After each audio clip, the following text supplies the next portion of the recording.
Hoy le damos la bienvenida a En Primera Plana de la NTD al ingeniero venezolano Alejandro Peña Esclusa, escritor, analista y consultor político.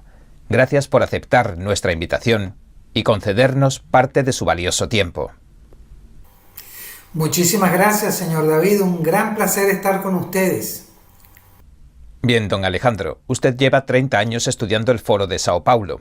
Se ha convertido en el mayor experto hispanoamericano en el poderoso Foro de Sao Paulo, una organización comunista transnacional que creó junto al dictador cubano Fidel Castro el recién nombrado presidente electo de Brasil y exconvicto Luiz Ignacio Lula da Silva, que ganó las presidenciales el domingo. Pero antes de entrar a analizar el creciente papel del foro en Latinoamérica, la pregunta que todo el mundo se está haciendo es ¿qué rumbo tomará Brasil bajo el timón de Lula? Bueno, hay dos cosas que podemos asegurar que van a ocurrir en Brasil. Lo primero es el incremento definitivo de la corrupción. ¿Por qué? Lula es un corrupto. Él no fue liberado por ser inocente, sino por cuestiones procedimentales. Lo liberaron para que pudiera competir en la presidencia contra Bolsonaro, pero todo el mundo sabe que él es un corrupto. Lo segundo que podemos esperar es que un gobierno de Lula se va a alinear con las peores causas de la región, es decir, el blanqueamiento de las dictaduras de Nicaragua, Cuba y Venezuela, legalización de las drogas, entrega del Brasil a China, etcétera, etcétera. Eso es lo que podemos esperar. Bien, ¿qué repercusión cree que tendrá en la región la victoria electoral de Lula? ¿Y qué papel juega, ahora sí, el Foro de Sao Paulo en todo esto?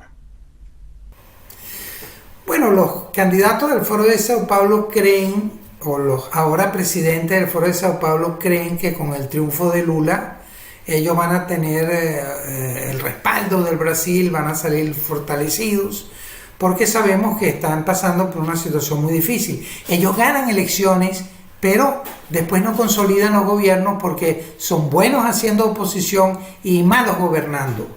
Y creen que el triunfo de Lula los va a ayudar. Yo no creo eso. Yo creo que Lula llega debilitado. Ganó con apenas 1.8% de diferencia. La derecha ganó el Congreso, las gobernaciones. Todo el mundo pues lo califica de corrupto. Yo creo que en pocos meses le va a pasar lo mismo que a Gustavo Petro, que a Pedro Castillo y que a Gabriel Boric, que él va a estar teniendo que solucionar sus propios problemas. ¿Cómo es posible que con semejante historial Lula da Silva y sus acólitos hayan conseguido ganar las elecciones brasileñas? ¿Qué cree que ha podido pasar?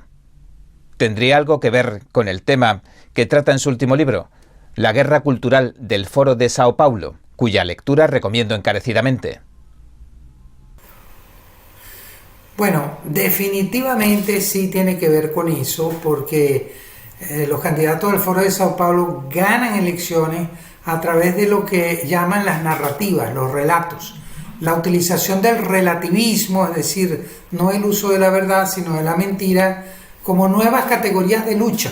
La calumnia al adversario, la teología de la liberación, la ideología de género, el aborto, el indigenismo. Todos estos son herramientas que usa el Foro de Sao Paulo para llegar al poder, pero por fin están empezando a encontrar resistencia, porque los pueblos iberoamericanos no les gusta esto que promueve el Foro de Sao Paulo. Por eso es que ellos se están debilitando tanto, y a Lula le va a pasar lo mismo. El líder supremo chino Xi Jinping ya ha felicitado a Lula por su retorno al poder, y ambos admitieron que comparten amplios intereses y responsabilidades comunes. Entonces la pregunta es, ¿se puede hacer algo todavía para proteger a la sociedad y frenar esta amenaza comunista para que no acabe desterrando para siempre de la sociedad aquello que nos hace humanos, como son los valores morales, la tradición, la familia o la fe? ¿Queda alguna esperanza? Mire, señor David, el Foro de Sao Paulo está íntimamente vinculado al Partido Comunista Chino. Sostienen reuniones permanentemente, esto aparece reflejado en la página electrónica del Foro de Sao Paulo, ¿verdad? Y comparten sobre todo el materialismo, el ateísmo, esos son los proyectos que ellos comparten. Pero los pueblos iberoamericanos no están de acuerdo con eso, con esos proyectos tiránicos de dominación. De tal manera que, como usted dijo, como usted bien dijo, hay unos valores, unos principios, una fe, una tradición, la familia, nuestra religión, todo eso en Iberoamérica es el principal obstáculo que el Foro de Sao Paulo tiene que enfrentar. Yo pongo el ejemplo de Chile. Gabriel Boric, que era uno de los presidentes más populares de Chile, sin embargo, en el plebiscito del pasado 4 de septiembre salió totalmente derrotado. ¿Por qué? Por impulsar el aborto, la ideología de género, todas estas cosas que tanto le gustan a China y al Foro de Sao Paulo. De tal manera que, para responder su pregunta, sí hay esperanza, sí hay. Hay que luchar y hay que hacer dos cosas. Número uno, articular a los sectores democráticos para que enfrenten mancomunadamente a esta amenaza global que es el Foro de Sao Paulo y su alianza con China. Y segundo, hay que dar la batalla cultural. Hay que promover los valores y los principios de nuestra civilización. Por eso yo creo que mi libro, La Guerra Cultural del Foro de Sao Paulo, es importante, es un grano de arena de aporte, y se puede conseguir en Amazon en 4 idiomas, en español, en inglés, en portugués y en italiano. Muchas gracias, don Alejandro, por compartir sus hallazgos con nuestra estimada audiencia. Le agradecemos enormemente su visita y su misión. Y gracias por inaugurar la sección de entrevistas de En Primera Plana de la NTD. Esperamos poder volver a contar con su presencia en lo sucesivo. No, un gran placer para mí. Muchas gracias por la invitación y felicitaciones por el excelente trabajo que están haciendo.